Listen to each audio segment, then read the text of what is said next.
Hi friends, welcome to news pocket. కేరళలో రీసెంట్గా స్థానిక సంస్థల ఎన్నికలు జరిగాయి కదా. ఇందులో for the first time Kerala రాష్ట్ర రాజధాని అయిన తిరువనంతపురంలో కమలం పార్టీ మేయర్ స్థానాన్ని కైవసం చేసుకుంది. అయితే ఈ మేయర్ స్థానం అనేది చాలా చిన్నదే, కానీ ఇది విజయానికి తొలి అడుగుగా చాలామంది భావిస్తూ ఉన్నారు. సో అలాంటి మేయర్ స్థానంలో తమ అధికారాన్ని నిలబెట్టుకున్న వెంటనే కమలం పార్టీ అక్కడ పెద్ద ఎత్తున యాక్షన్ ప్లాన్ను స్టార్ట్ చేసింది. స్థానికంగా ఉన్న కమ్యూనిస్ట్ పార్టీ నాయకులకు చుక్కలు చూపించడం స్టార్ట్ చేసేసింది. జనరల్గా మేయర్ పరిధిలో ఏవైతే అధికారాలు ఉంటాయో వాటన్నిటిని చాలా పకడ్బందీగా యూజ్ చేసుకుంటూ వస్తుంది. తద్వారా కమ్యూనిస్ట్ పార్టీ నాయకులు ఈ బీజేపీ చేస్తున్న యాక్షన్ ప్లాన్లో విలవిల్లాడుతూ ఉన్న పరిస్థితి నెలకొంది. రీసెంట్గా ఒక ఇన్సిడెంట్ ఏం జరిగింది అంటే, ఈ తిరువనంతపురం మేయర్ స్థానంలో ఒక అధికారిక భవనం ఉంటుంది. ఈ అధికారిక భవనంలో వట్టి యార్కావు అనే ఒక నియోజకవర్గానికి సంబంధించిన ఎమ్మెల్యే ప్రశాంత్ అనే వ్యక్తి అక్కడ నివాసం ఉంటూ ఉన్నాడు. అయితే ఈయనకు అధికారిక భవనాన్ని 2015లో కేటాయించారు. ఆ తర్వాత దీన్ని ప్రభుత్వం వెనక్కి తీసేసుకుంది. ఆయనకు వేరే ఎక్కడైనా కానీ నువ్వు మీ ఆఫీస్ని ఏర్పాటు చేసుకుని అక్కడ నివాసం ఉండు, తద్వారా ప్రభుత్వం నుంచి నీకు కాస్త రెంట్ అనేది కూడా వస్తుంది, కాబట్టి నువ్వు ఈ అధికారిక నివాసాన్ని వదిలి వెళ్ళిపోవాల్సిన అవసరం ఉంటుంది. తద్వారా ఈ నివాసం ఏదైతే ఉంటుందో ఇందులో పరిపాలనకు సంబంధించిన విభాగాలను ఏర్పాటు చేసుకోవడానికి వీలవుతుంది అని గతంలోనే కేరళ ప్రభుత్వం ఉత్తర్వులు జారీ చేసింది. కానీ ఈ ప్రశాంత్ అనే ఎమ్మెల్యే ఇప్పటి వరకు ఆ అధికారిక భవనాన్ని వీడి అస్సలు వెళ్ళలేదు.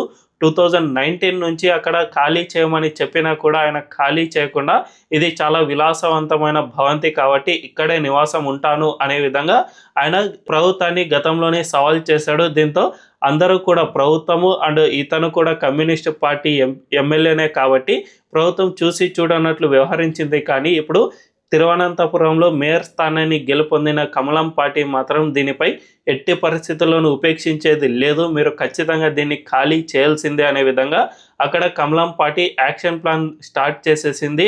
ఈ తిరువనంతపురం నియోజకవర్గంలో ఈ ఎమ్మెల్యేను ఖాళీ చేయించడానికి స్థానిక కౌన్సిలర్ అయిన శ్రీలేఖ అనే మహిళా కౌన్సిలర్ రంగంలోకి దిగారు. ఈమె కేరళ రాష్ట్రానికి ఒక డీజీపీ స్థాయిలో పనిచేశారు. ఆ తర్వాత తన పదవికి రాజీనామా చేసి బీజేపీలో చేరి కౌన్సిలర్గా పోటీ చేసి తిరువనంతపురంలో గెలుపొందారు. కాబట్టి ఈమె అయితేనే ఇలాంటి వ్యక్తులను ఖాళీ చేయించడానికి కరెక్ట్ వ్యక్తి అనే విధంగా కమలం పార్టీ ఈమెను చూస్ చేసుకుంది. తద్వారా శ్రీలేఖ ఈ ప్రశాంత్ అనే వ్యక్తికి ఒక లేఖను రాసింది. మీరు వెంటనే ఖాళీ చేయాలి అని చెప్పగా ఈ ప్రశాంత్ అనే ఎమ్మెల్యే తాను ఎట్టి పరిస్థితుల్లోనూ ఖాళీ చేసేది లేదు అని తెగేసి చెబుతూ ఉన్నారు. ఒక కౌన్సిలర్ నాకు లేఖ రాయడం ఏంటి అనే విధంగా అహంకారపూరితంగా వ్యవహరిస్తూ ఉన్నాడు.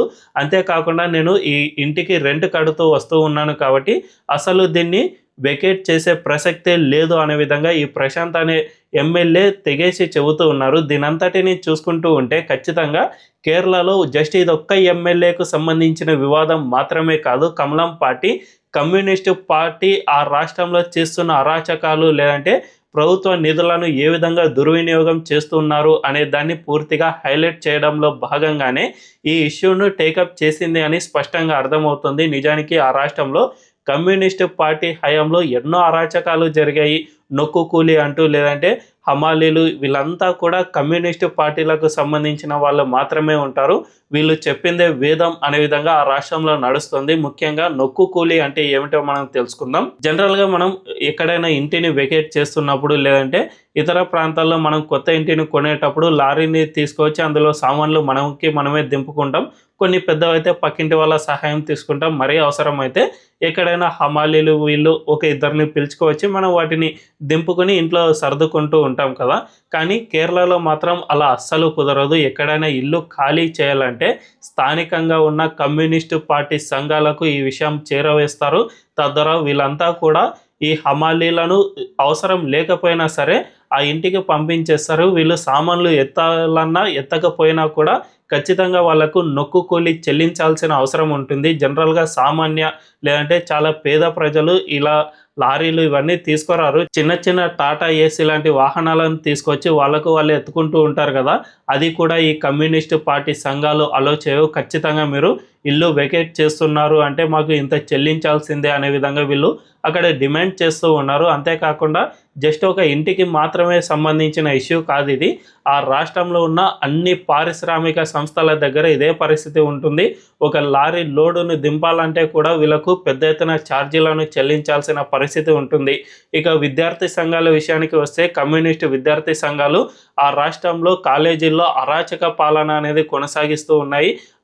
ప్రత్యర్థులు ఎవరైతే ఉంటారో ఏబీవీపీ, ఆర్ఎస్ఎస్ ఇలాంటి వాళ్ళను పూర్తిగా అంతమొందించే ప్రక్రియను కొనసాగిస్తూ ఉన్నాయి. అంతేకాకుండా ఆ రాష్ట్రంలో ఎమ్మెల్యేలు పెద్ద ఎత్తున అవినీతికి పాల్పడుతున్న దాఖలాలు కూడా అనేకం చోటు చేసుకుంటూ ఉన్నాయి.